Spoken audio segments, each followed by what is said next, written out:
You already know the deal by now. We pick up the crate, we set it down, I drive and tell you some dumb story. We'll skip that part for now.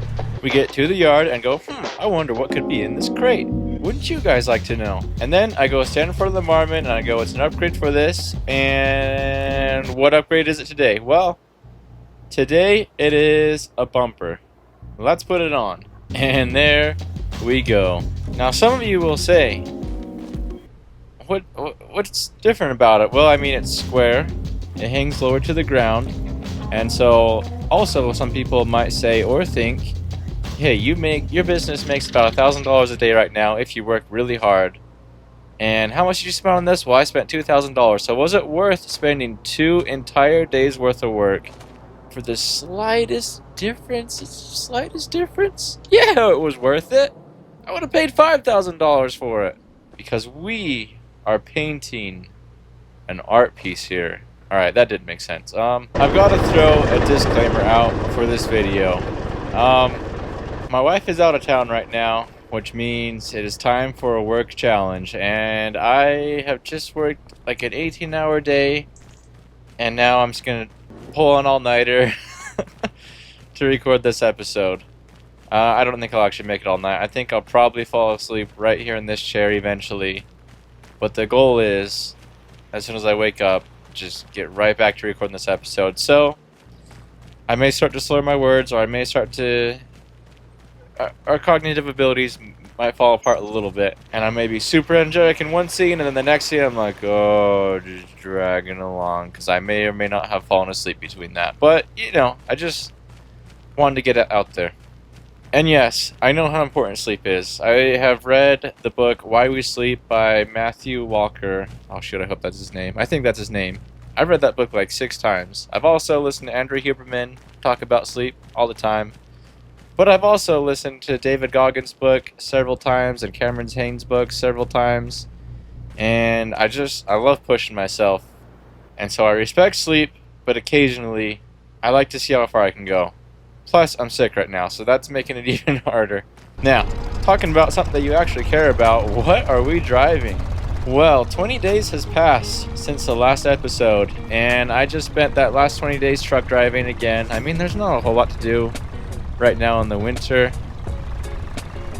And again, I averaged about $1,000 a day, so we made $20,000, paid our rent, paid monthly groceries, paid for the freaking dumpster that's $600 a month, and paid another $20,000 to Michael Hammond. He's been buying a lot of new equipment lately, and so I've just been buying off some of his old stuff. And the contract that we had when we were skating the Deadwood for the Forest Service, well, the main manager here reached out to me and asked if I would be interested in a new contract. And so what is this new contract? Well, it is cutting up and hauling off all that deadwood, and they said I can do whatever I want with it, so I'm hauling it to the sawmill. They're not going to pay me a lot for it because it's just deadwood, but we'll make a little bit from it. But on top of that, the Forest Service is paying me $10,000 because it's going to be a lot. I mean, that's a long drive, and we're going to be making a lot of trips. So all we have is the pickup truck and our little dump bed trailer.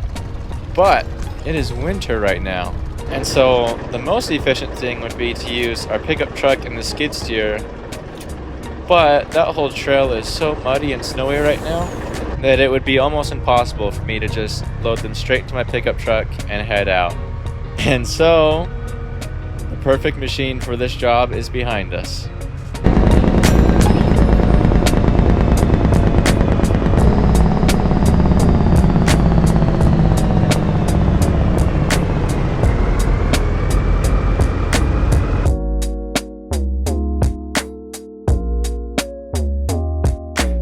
So the previous episode we did with those reverse challenges, I realized something when I was editing the video back.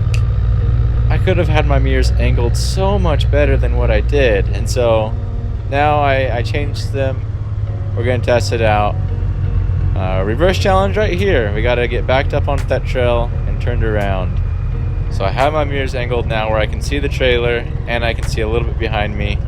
And I turned a little bit, and all visibility is lost again. I just want to see the rear end soon. But I can't tell if we're jackknifing or not. That's probably something I should check. Well, I think it's pretty much impossible to jackknife with this trailer. I am lined up perfect with that trail, but we are not going to be able to swing that. So let's redo it. This is twice in a row now we're not getting a first try. This is a concern. Alright, I'm just gonna guess here. Alright, I think we can make that work.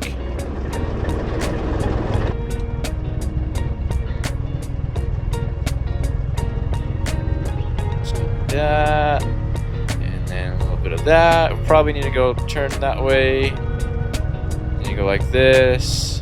And I don't see the trail. I don't think we're lined up. As long as I didn't hit any of the logs, though.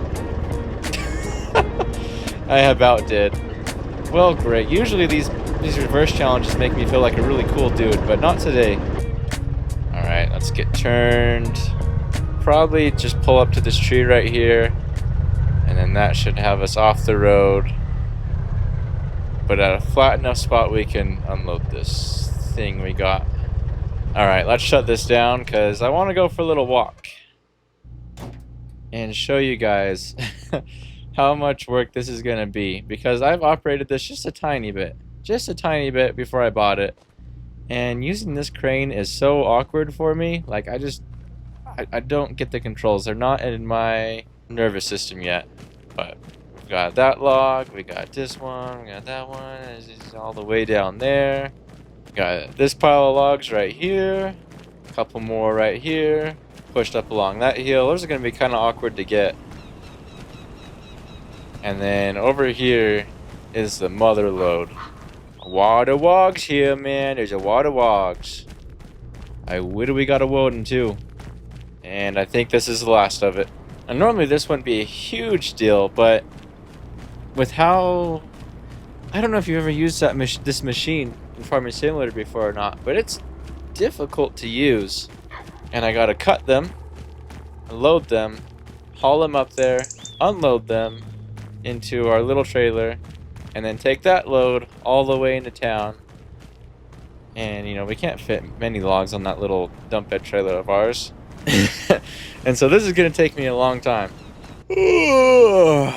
Okay, back home, ready to go to sleep for the night. Tomorrow when we wake up, we're gonna start this large, meticulous project.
we are back at the yard.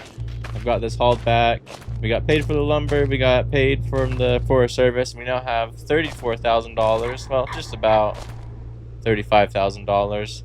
And my thoughts on running this. Well, I think this is probably the weirdest machine that I've owned and operated to date. First day using it, I found out this grapple does not do a full 360, and I ripped this hydraulic line right out of there. So I have to get that fixed. And then there's got two weird problems. First one is while you're using the arm and you're just parked, the parking brake will randomly give out and it'll start rolling and it freaks you out. So we gotta get that fixed.